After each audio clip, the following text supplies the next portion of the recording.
ورحمة الله وبركاته. الحمد لله وكفى والسلام على عباده الذين اصطفى.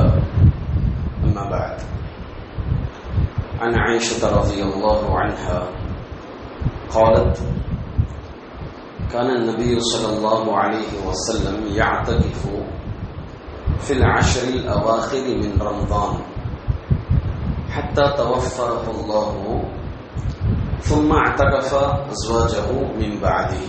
رواه البخاری. معزز حاضرین، آج کے درس میں ہم اعتکاف سے متعلق کچھ مسائل جانیں گے. اعتکاف کا معنی کیا ہے؟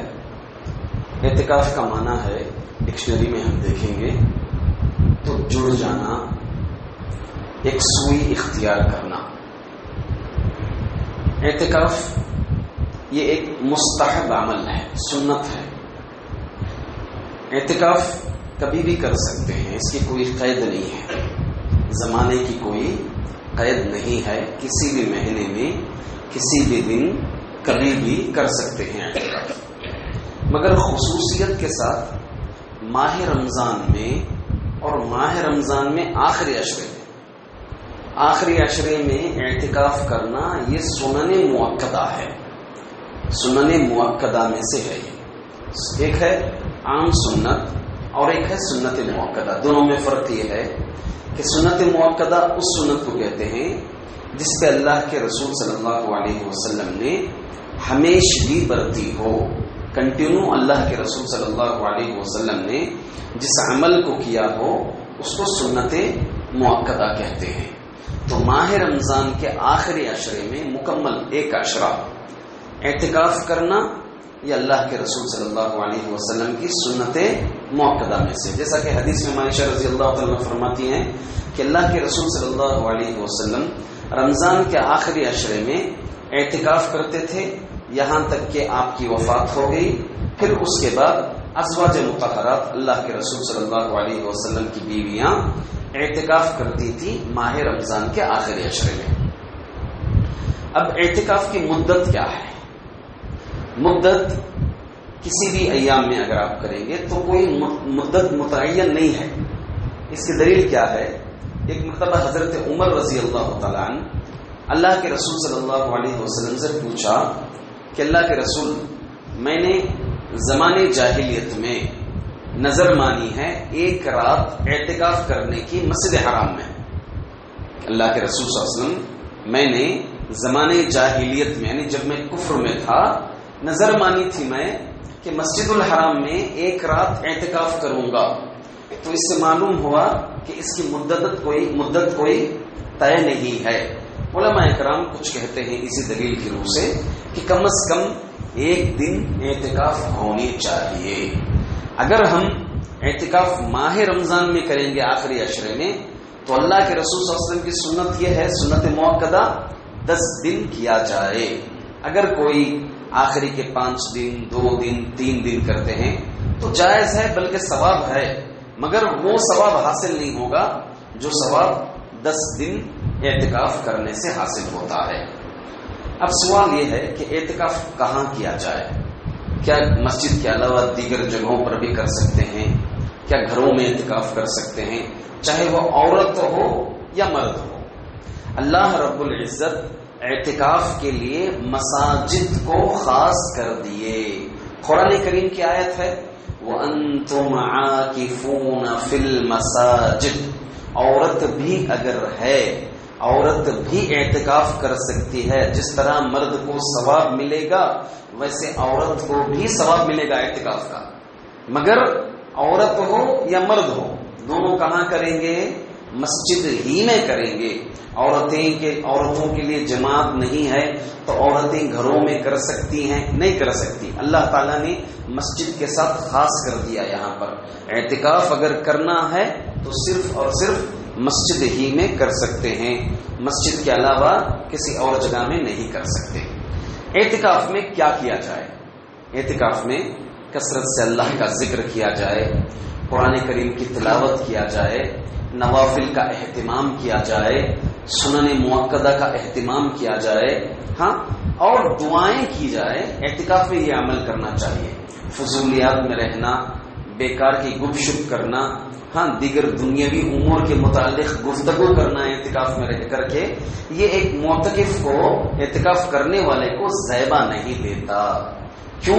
کیونکہ اللہ کے رسول صلی اللہ علیہ وسلم کا معمول تھا کہ جب آخری عشرہ آتا تو آپ کمر کس لیتے اور جم کر کے ایک سوئی کے ساتھ اللہ رب العزت کی عبادت کرتے تھے اور اعتکاف میں آپ رہتے تھے۔ اب اعتکاف میں معتکف، اعتکاف کرنے والا معتکف یعنی باقاعدہ طور پر یہ اپنا ایک چادر آڑ کرے گا اور اس کا بستر ہوگا، یہ سب احادیث سے ثابت ہے، یہ سب احادیث سے ثابت ہے۔ تو اپنے معتکف میں، اعتکاف کے خانے میں کب داخل ہوگا؟ سنت یہ ہے اعتکاف کرنے والا، وہ اگر اعتکاف کرنا ہو تو مغرب سے پہلے ہی بعد نماز عصر مسجد کو آ جائے گا اعتکاف کرنے کے لیے، اپنے ساز و سامان، اپنی ضروریات، روز مرہ کی ضروریات سب لے کر کے آ جائے گا۔ مگر وہ داخل ہوئے گا معتکف میں کب؟ فجر کی نماز کے بعد اشراق پڑھ کر کے وہ اپنے معتکف میں داخل ہوگا۔